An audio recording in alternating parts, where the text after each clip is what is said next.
Welcome back. It was the talk of the financial news shows all weekend. It was that blowout jobs number we got from the Bureau of Labor Statistics on Friday, remember? Well, we were expecting about 147, 150,000 jobs, and we got a whopping 254,000. Don't look over here, right? We had a guest on last Friday that he highlighted this massive one-off seasonal adjustment that added an astounding 785,000 jobs. Now, the bond market, well, that's taken another leg higher. Mortgage rates, they jumped a record 25 basis points in one day, and the 10-year yield is now at or over 4%. And that CME FedWatch tool we talk a lot about, well, it's now projecting a 12% chance of no rate change at the next meeting and an 88% chance of just a 25 basis point cut. It seems as though that the 50 basis point cut that the Fed did at the last meeting is kind of being bandied about as maybe being a little bit premature. We knew just the person to talk about this to. Please welcome to the show, Miss Rebecca Walser. Thank you very much, Rebecca, for being on. We had a bunch of guys talk about it on Friday, and then I looked at it all weekend long. Did they just kind of walk into the lion's den with that 50 basis point cut right out of the box? Well, I think what they're trying to do, Scott, is make the world convinced that we're going to have a soft landing. I am going to publicly state again, there is no soft landing coming. In fact, we have economic Armageddon at our doorstep. And so any jobs numbers that looked positive, again, is going to send this market into a tizzy because now it's like, well, what's the Fed going to do? It's like the old good news is bad news because the Fed will accommodate. Now we have the opposite. You gave us such great numbers, BLS, that now the Fed is going to have a really hard time saying, we still got to go for that soft landing. So let's do a 50 basis point cut. Let's even do a 25 basis point cut. Maybe not. But Scott, let's not forget, this is the same BLS that adjusted the fiscal 23 numbers by 818,000 jobs just a few months ago. And we had 10 of the last 12 monthly numbers reported down revisions. So all of those get forgotten. All of the annual adjustment gets forgotten. And here we get a 254,000 jobs blowout number when we were expecting 150. But also they raised July and August 72,000 between the 2 months. Yep. So now they're adjusting even to the upside. So it's like BLS's final little push they could give to give this Fed and this presidency any help for this next election, because I'm sorry to tell you, this economy is fragile. The fact that we were getting the ports closed on the eastern seaboard and everyone was panicking tells you how fragile our supply chains and this economy actually is. I don't, and it's, Mike, 818,000 for that 1 year adjustment brings that, 3 million jobs created almost down to 2 million, right? So that's almost a third.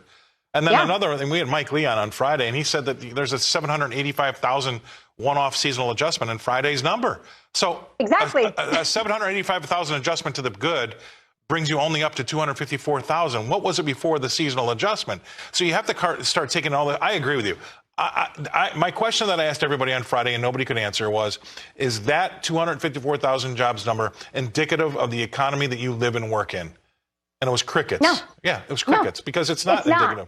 It's not. And let's not forget, CNBC last month did a long study about ghost jobs. In 2019, for every job posted, so 10 jobs posted, a company would hire 8 out of 10 job postings. Now, in 2024, to understand the level of scheming that is being done in this country, out of 10 job postings, only 4 people will actually be hired. So you've got 6 out of 10 jobs that are what we call ghost job postings. It's to get your bench filled up with good resumes. It's to see market research. What are people applying to? What salary ranges? It's to make your company look like it's growing and prospering when it's really not. These ghost jobs are a serious issue that CNBC did a 1-month-long study on it and did a podcast series on it. This is a problem. BLS is skewed. Our jobs numbers, our job openings are skewed. Everything is skewed to trick us into thinking that we have a good economy. But when you go to the store and eggs are still $7 a carton and your milk still costs over $5, we understand at the kitchen table that we aren't living in the economy that the Wall Street is trying to push us into believing that we're living in. Yeah, I'm going to do a story in the next segment. Mitch Rochelle, insurance is up 27% in 3 years. That's insane. And you're exactly right. And to your point, you know what I don't like either? It's disingenuous. It makes the folks that watch this show not trust the stock market. Because ever since 2008, when the Fed has become ultra accommodative, right? It's almost like you want to be a stockbroker again, because all you have to tell your customers is put your money in the market. It's never going down. The Fed's not going to let it happen, right?